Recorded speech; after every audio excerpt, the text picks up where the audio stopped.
All right. Well, thank you, Mark, for coming. This is our first podcast called The Commercial Lane, powered by National Truck Protection, NTP. And we're honored to have our first guest of this podcast, Mark Milbury, one of the executive managers for Parks Leasing and Parks Automotive Group. So let's give Mark a round of applause. So being the first podcast, a lot of times podcasts are just having a conversation with two people in the room, and we're actually having our first one in front of an audience, which is really interesting and a lot of pressure on us, right? A little bit. Yeah, but we'll do it. We'll do good with it, right? So, Mark, I'm honored to have met Mark. It's been almost a year now. It has. Yeah, and we've really developed a great relationship between the two organizations, and we're just gonna have a conversation around relationships and partnerships, and how does Mark look at this stuff, and how does he choose a partner specifically?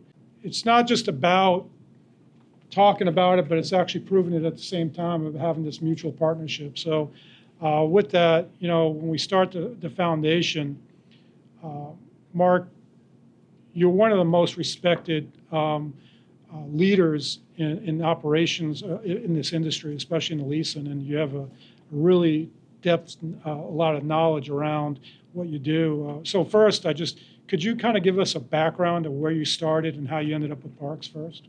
Sure, absolutely. And it's been great the last year developing a relationship with Craig and with the two organizations. I'll echo that. Like many of you, I've spent decades working my way through the retail dealership organization, essentially working in every job function within a dealership with several different brands. And after that time, I had an opportunity, actually with the first person after I got out of college that I worked for, called me one day and said, "We bought a leasing company. We think we'd like you to come run it." And I responded by saying, "I think you called the wrong person because I have no experience with this." Long story short, I went up and interviewed and thought this is a pretty neat opportunity to learn some new aspect of the automotive business. And it turned out to be an amazing experience in a great educational time. And really, we had an opportunity to grow that business to its fullest capacity. And that's really when, through a mutual friend, there was an introduction to Adam Parks, the CEO of the Parks Automotive Group, and Chris Merriman, the commercial director for Parks Auto Group, and started the process of interviewing there, and had a lot of similar goals, similar aspirations, big picture visions to do something that hasn't been done in a very long time in the commercial leasing space. And so that's how I got to Parks. Yeah, and I met you shortly thereafter. Yeah, and it's been a great relationship since. So we enjoy working with you specifically and the Parks organization. Very supportive of everything that we're trying to do and really move a lot of this fleet leasing business forward and having coverages at the same time. So, Mark, when you think about trust, follow through, ownership, accountability, those are kind of the buzzwords in today's market. How do you see them as pillars on how you operate and the principles of looking at it from lasting relationships? Trust to me is really about having common goals and shared vision. And that's, you have to have it, right? Not only internally with our internal customers, but with our vendor partners where we have less communication, less interaction, our own individual goals, it's often harder to reach those common goals all the time. And certainly trust is, right? Communication is difficult, even with good vendors and partners. Misunderstandings can happen, incomplete communication, it can happen. So when there are problems, which is frequently, how do we work through those? How do we take a step back and find that common ground that we jumped off together with, right?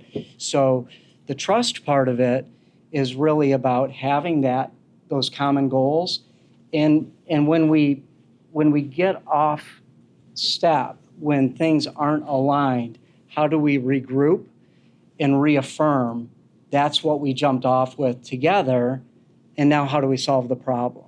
And I think that with us, that's been, we've been able to do that, right? Because our relationship has not been without problems, right? Or situations, and it's new, which adds a whole nother layer, right? Because we don't have the experience and the time together, and we haven't worked through a lot of similar problems before. So it's all new ground. And we've had the opportunity to do that. We've had the opportunity to say there's a misalignment with each of our understandings regarding our relationship. Let's go back to where we started and we were in full agreement, and let's work to where we are now and sort of have a discussion about, again, a shared vision in doing the right thing for the customer. How do we get there, right? Yeah, absolutely. Agreed. So if someone's watching or listening to this podcast right now, what would you say to them around the thinking about starting or expanding a fleet? What lessons or common mistakes would you warn them about or talk or give them advice around? Fleets are hard. I think, we're all in this automotive industry. There's so many things that are at change right now, right? Whether it's ICE vehicles and EVs, whether it's upfit applications, whether it's tariffs or fleet costs. There's so many things that are in limbo today. For someone that's growing a fleet or getting into fleet, I think you have to be flexible, right? And that means flexible in terms of what vehicles or makes and models are going to be in your fleet. We're looking at a lot of recalls that are going on. So did you jump off with just one brand and now your fleet is really held hostage because of recalls or stop sales, right? So you have to be flexible in having a dynamic fleet makeup, for sure. I think you have to be flexible with where your business is. There's a lot of, we've experienced a lot of home service companies since 2020 have experienced rapid growth, right? Rapid growth comes at a cost of cash, right? Those companies consume more cash, so cash becomes king, truly. So in terms of operating a fleet, maybe where you always paid cash for a vehicle, that's not an option anymore. Are you going to finance it? Are you going to lease it? What options do you have? Is it a bank line of credit? Is it a lease line of credit? What are the implications to the company? So I think for a growing fleet especially, flexibility is paramount. Diversifying your inventory of the vehicles you have. To your point, you just never know if there's a recall, a stop order, and those trucks need to be parked. And then where's your business at that point, right? A lot of things have gone up in price dramatically, so the cost of having both a labor asset and a vehicle asset on the road, those costs have gone up. And that vehicle, if it's not on the road making money, it's a considerable expense. Now, Mark leases vehicles. He finances them in his organization. And with that, if you can talk to us a little bit about protecting those leases from mechanical failure and helping out your partners when you put the lease together. Can you maybe kind of talk a little bit about why that really matters to you as the lessor? I would say it matters most to us today because we're customer-centric. As the leasing company, as a finance partner for fleets, we have to be, if we're going to do a great job at what we do, we have to be a good steward of finance for our customers. And we have to treat their operational expense for vehicles almost as if it were our own, right? And so for medium and large businesses, especially growing businesses, it's just there's a huge trend in the industry that these companies are have more predictable financial statements, right? There's a continuity and predictability for revenue and expense. And for many of the companies that we both work with, vehicles are their largest expense. So when you have 10 vehicles that you're making payments on, and all of a sudden you have a $20,000 engine, that's a problem, right? Because now you don't have a predictable profit and loss statement.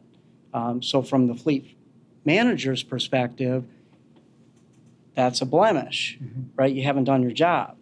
From the leasing company side, from a dealer or a fleet management company side, we want to be a good steward of their money, provide predictability in expenses, and the easiest way to do that is through a vehicle service contract. We talk to fleets every day. We're exposed to new fleet opportunities every day, and I don't think I've been on a call with a fleet manager this year that hasn't said, yeah, we had an expense, it was huge, it was unforeseen, and it wasn't a problem. It was a problem. Right. And that ultimately affects any fleet company or even a startup company from scaling, right? Because now you're taking cash out of the system to put into the asset of getting it back on the road. And until that starts generating more income again, that's when they would be able to scale again, right? And then ultimately, it puts you a little bit more at risk if they can't make the payments on that lease. It does, and it really puts themselves at risk, right? Because human nature is once you put a whole bunch of money in a vehicle, now you want to keep it even longer, subjecting it to even a greater expense, right? So now there's that term, putting good money after bad. And then they're making the wrong decision for their fleet, for the company, and so forth. So yeah, it perpetuates. When we look at that type of stuff in protection and leasing, and the average business person is looking at like an ROI, right? It's all around the return on investment. Like if I put X amount of money into this, how do you work through that when you're talking to your customers and you're like, hey, we're going to lease this vehicle, but we highly suggest you put this protection on it. Like, how do you work through that return on investment on that protection? Because at the end of the day, it's just a potential failure. Well, the great thing is we have the internet as our advantage. So, people can look online and see that with most service contracts, the service contract company is going to pay out the majority of the cost of the plan anyway. They would have paid that money or more anyways. Why not just make it part of a predictable monthly expense that they can budget their revenue around, right? Yeah. Rather than have it be an unplanned expense or multiple unplanned expenses. Yeah. So that's an easy conversation. With the complexities of today, and there's a lot of shortages around the supply chains and a lot of other things that are affecting fleets. Do you see anything else happen in the next 12 to 24 months that are potential headwinds for fleet business that you're aware of? Costs keep going up, right? So cost has been, is, and will be a major factor. I think that to have a fleet partner that's not, just myopically focused on one brand or one dealership or one upfit company, but has more of a industry-wide approach and availability to products, both in terms of vehicles and upfit, and really a suite of products and services, you have to have that. So I think people have to really look bigger picture to get a better fleet service provider, for sure. Yeah, agreed. So there's a lot of changes going on in the industry.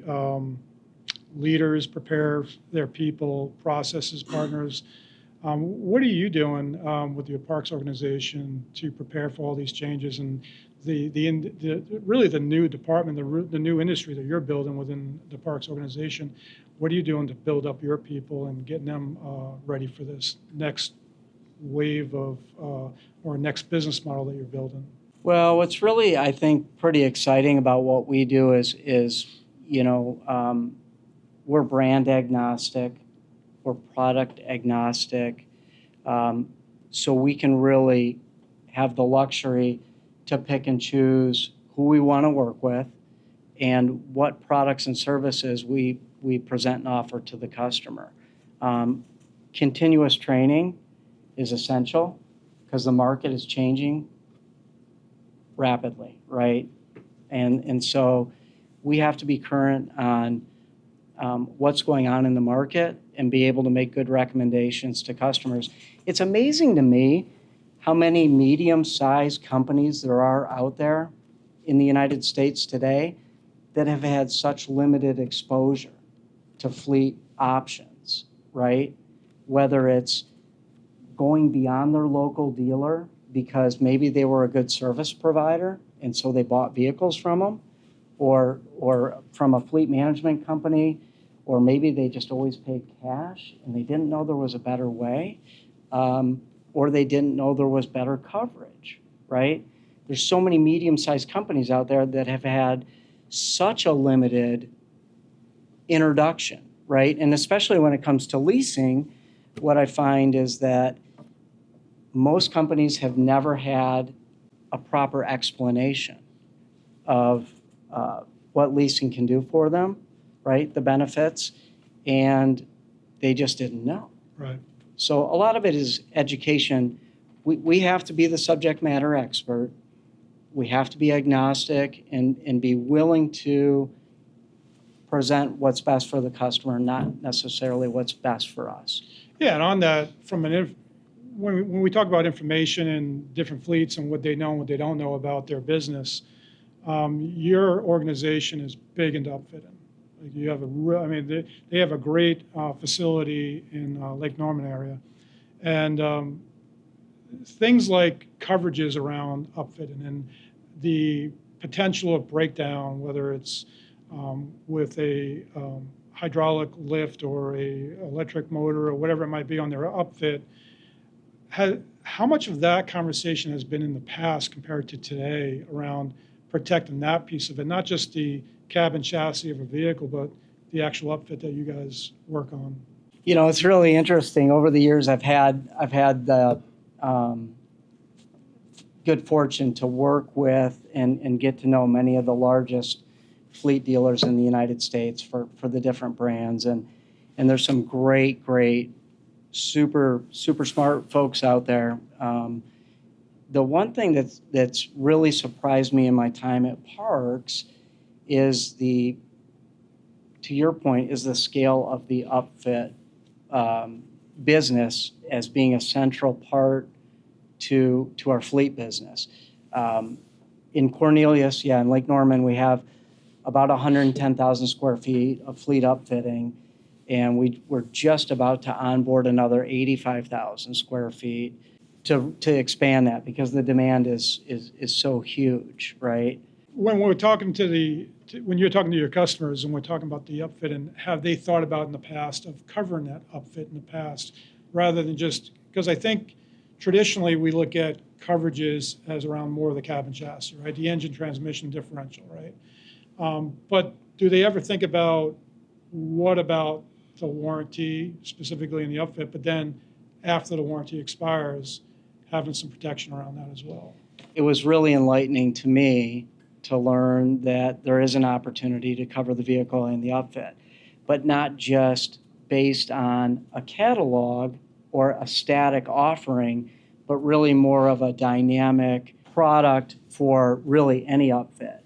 And so when we jumped off together, it was really interesting because as we started talking to fleets about protecting the chassis and the upfit, 100% of them never knew it was possible. As we started to and continue to learn about your product, we found out that if there were certain items within certain industries on that upfit that were specific or prone to failure, we could then come back to you, and after you reviewed it in a very efficient manner, a couple of days typically, you could come back and say, we can add that product either as a standard coverage or as an optional coverage. Here's how it impacts the cost. Here's why it impacts the cost. Here's what we think the failure rate is. This is why we can cover it. Or this is why we don't even have to change the price, right? Sometimes you've come back and we expected a price increase and there wasn't one.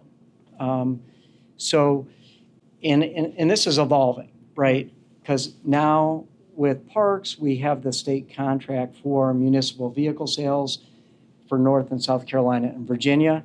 So as we get out and talk to police and fire departments, and at first I thought it was just police departments, right? Cover the vehicle, but cover all the lights, electronics that we do in the upfitting facility. And that was so well received that you've created additional marketing material for us. We've taken it to shows. We're starting to get calls unsolicited. Hey, I heard from the county next door, from the sheriff. He said, you cover this. Tell me a little bit more about it. Share with me. So that product is extremely well received. I was at the fire show here, or in Raleigh last week. Same thing. They didn't know there was coverage available on the upfit. So then they wanted to drill down, tell us about specific parts, pumps, aftermarket, upfit, is there coverage? And in most cases there was, but where there wasn't coverage on specific items, we could come back and ask you for that and in fact get it covered.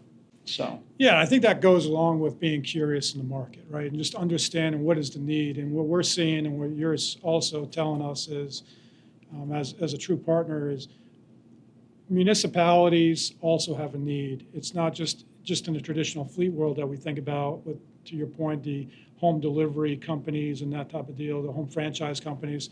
But municipalities also have this need because they need those vehicles running, and they truthfully don't have the people to be able to repair or get them to a place for repair, so they just would rather get to an OE to get something fixed. So there's become more and more of this ask for, when you bid, to have some coverage protection around that bid now. Is that pretty accurate?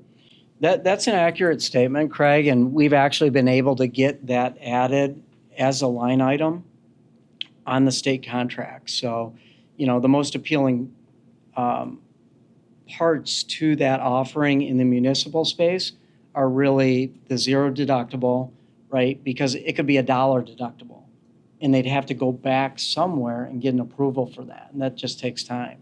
So the zero deductible is a huge sell, and for those entities, those government entities that do have a municipal garage, the idea that they could actually repair it themselves and get paid to do that is pretty enticing also. Yeah, exactly. And to your point, one thing that we have to look at together is that when we're talking and we're bidding municipalities, what's the easy button for them? And it goes along with dealers, it goes along with fleets. How do they push the easy button in order for them to just get those vehicles back rolling? Because we both know having mutual partners out in the United States, no matter where they are, no matter what industry they are, if those wheels aren't rolling, there's no cash coming in to be able to buy and scale and finance and pay the payments on their leases. So that's, I think, one thing that I really truly appreciate is the partnership between you and I, of really understanding, you helping me understand what I don't know, and you understand what maybe you don't know. And at the end of the day, helping that company or that municipality keep that vehicle on the road with the least amount of money out of their pocket, and just pick it up, move on, and not have to pay the deductible. So it's been a really great partnership there. Anything else that's going on with the Parks organization you wanted to talk about or tell us? Not that I can think of. The municipal part is a that's going to be a big growing area. We certainly want to carry it beyond just the 3 states, but the reception's been incredible for it. Mark, I definitely appreciate you coming up. Mark came all the way up from the Lake Norman area, right? And they have an office here in Winston-Salem as well, so not too far from us. And really appreciate you coming for the first Commercial Lane podcast. Looking forward to many, many more years of our partnership together.